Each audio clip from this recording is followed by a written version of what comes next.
Bien également. Alors, bonjour, je m'appelle Khadija, j'ai 32 ans et je suis célibataire. Je travaille dans l'aéronautique et je gagne environ 2 700 € par mois, sans les primes. Ok. Je peine à mettre de l'argent de côté car j'adore me faire plaisir. Vêtements, resto avec les copines, vacances, etc., etc. De plus, je suis l'aîné de ma fratrie. Donc, j'aide régulièrement mes deux petits frères qui sont encore étudiants lorsqu'ils ont besoin d'argent. Comment je peux faire pour trouver un équilibre entre me faire plaisir et m'enrichir en même temps?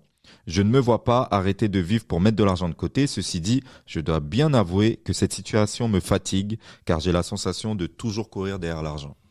Alors déjà avant de répondre, merci à toi Khadija de nous avoir envoyé cette question. C'est précis et détaillé, j'aime bien. De ouf, franchement, en plus c'est super clair. N'hésitez pas à faire comme elle, vous laissez un commentaire, vous nous posez vos questions et évidemment qu'on fera le nécessaire pour vous répondre avec grand plaisir.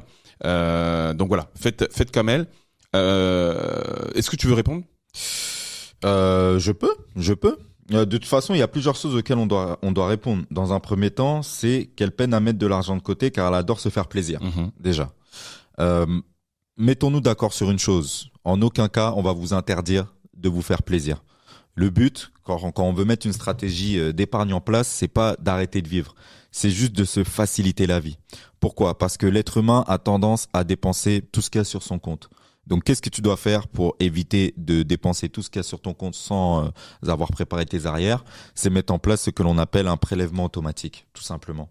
C'est pour ça qu'on répète régulièrement qu'il faut se payer en premier. Quand tu as ta paye, par exemple, imagine tu es payé le 28, tu mets en place derrière un prélèvement le 29, automatique, que tu as préalablement calculé. Si tu as besoin de savoir quel calcul tu dois faire, tu t'inscris dans la Nekao School, on te donnera tous les éléments. Mais voilà, tu dois préalablement calculer avec combien est-ce que tu dois te payer, donc mettre de côté. Tu mets un prélèvement automatique. Le but, c'est pas de le faire manuellement, c'est vraiment de se faciliter la vie pour que ce soit fait tout seul. Prélèvement automatique et derrière, tu peux faire ta vie et continuer à te faire plaisir. Et l'idée, c'est pas d'épargner la moitié de ce que tu gagnes, non. C'est d'épargner une somme. Généralement, on dit aller au minimum, un grand minimum, 10% de tes revenus, il faut que tu puisses les mettre de côté, toujours. À partir du moment où tu as mis ça de côté, derrière, il te reste de l'argent. Et il te reste de quoi te faire plaisir. Et ces 10% là que tu vas mettre de côté, si tu les places bien derrière, tu peux me faire confiance. Avec les intérêts composés, tu arriveras à te construire un bon petit quelque chose sur les années. Ça, c'est clair et net. Alors, juste pour rebondir là-dessus, en fait, ce que tu as dit est réel. Tu as parlé de la partie technique, on va dire ça comme ça. Mais moi, je pense que le véritable problème, Ouais. que peut avoir Khadija, avec tout le respect que j'ai pour toi, hein, l'idée c'est d'échanger avec plaisir évidemment, c'est le pourquoi. Pour moi, le véritable problème, qu'est-ce qui fait que les gens ne soient pas... En fait, c'est d'ailleurs ce que tu disais tout à l'heure, en fait. Moi, si on me dit de mettre de l'argent de côté, mais que en Par gros... principe. Oui, exactement. c'est vrai. Et ben voilà. Donc, tu vois, en fait, en gros, aujourd'hui, Khadija, c'est sûr et certain que tu as des objectifs dans ta vie. Tu as peut-être envie d'acheter un bien immobilier. Tu as peut-être envie de protéger, je sais pas si c'est le cas, peut-être pas, tes enfants. Tu as peut-être envie, du coup, d'aider ta famille.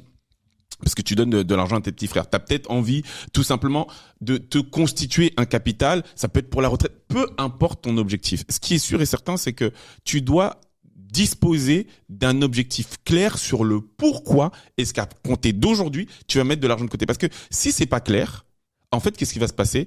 Dans 2 mois, tu vas récupérer les 10, 15, 20% que tu as mis de côté.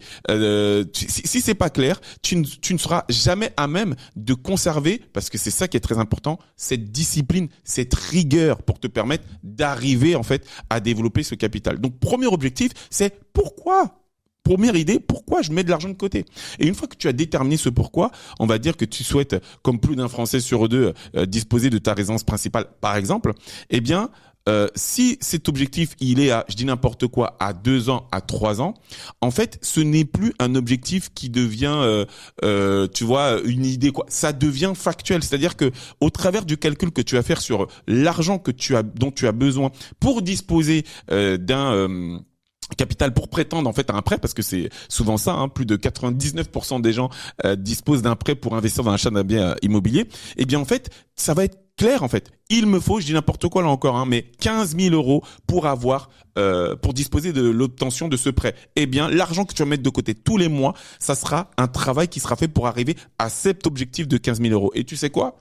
Ce qui va se passer, c'est que le mois où tu vas vouloir aller un peu trop au cinéma, aller un peu trop au restaurant, te faire un peu trop plaisir avec de belles chaussures, etc. C'est juste une façon pour toi de repousser cette maison. Là où tu t'étais dit que ça va se faire en 2 ans, ça va peut-être se faire par manque de discipline, par manque de rigueur, dans 3 ans, dans 4 ans, dans 5 ans.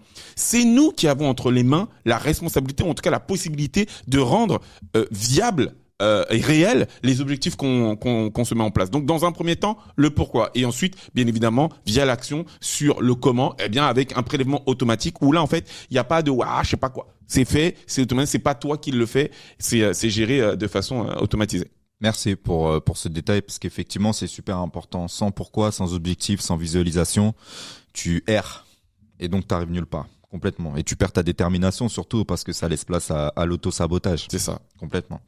De plus, je suis l'aîné de ma fratrie, donc deuxième problématique. Yes. Je suis l'aîné de ma fratrie, donc j'aide régulièrement mes 2 petits frères qui sont encore étudiants lorsqu'ils ont besoin d'argent. Est-ce que tu veux répondre à ça? Mon gars. Là, en fait, vraiment merci à toi, Khadija. On l'a déjà dit plusieurs fois, mais d'avoir mis en exergue notamment un point comme celui-ci parce que c'est peut-être là que les choses vont se gâter. C'est une problématique qui est extrêmement afro, qui est très afro. On a une forme de responsabilité lorsqu'on est amené à évoluer en Occident, eh bien de donner, d'envoyer de l'argent de façon plus ou moins régulière aux personnes qui sont au pays, qui sont restées au bled, etc. On avait déjà traité de ça aussi lors l'un de nos lives et on peut comprendre l'émotion, l'émoi que peut provoquer notamment le discours qu'est le nôtre. Mais il n'est pas question de dire que tu ne dois pas aider tes frères. C'est pas du tout la question. Le problème, en fait, il tient malheureusement sur, là encore, la réalité des faits. C'est-à-dire que à travailler, en fait, à aider tes frères de façon non cadrée, parce que je répète, l'idée n'est pas de ne pas les aider, eh bien, malheureusement, tu travailles, en fait, à ton appauvrissement. Pour de vrai.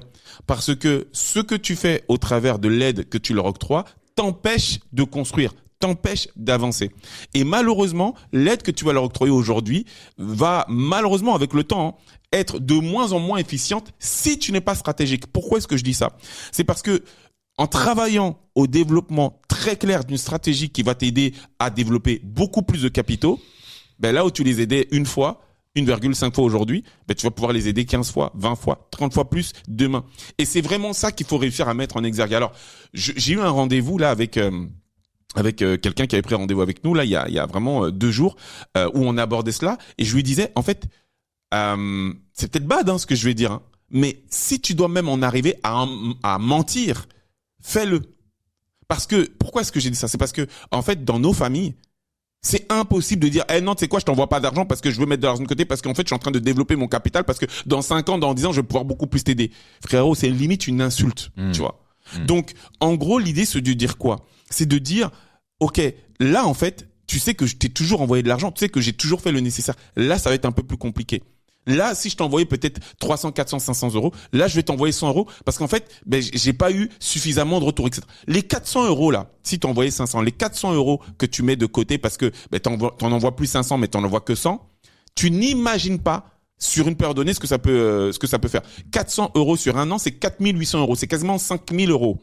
En un an. Imagine ce que tu peux faire en 5 ans. Imagine ce que tu peux faire en 10 ans.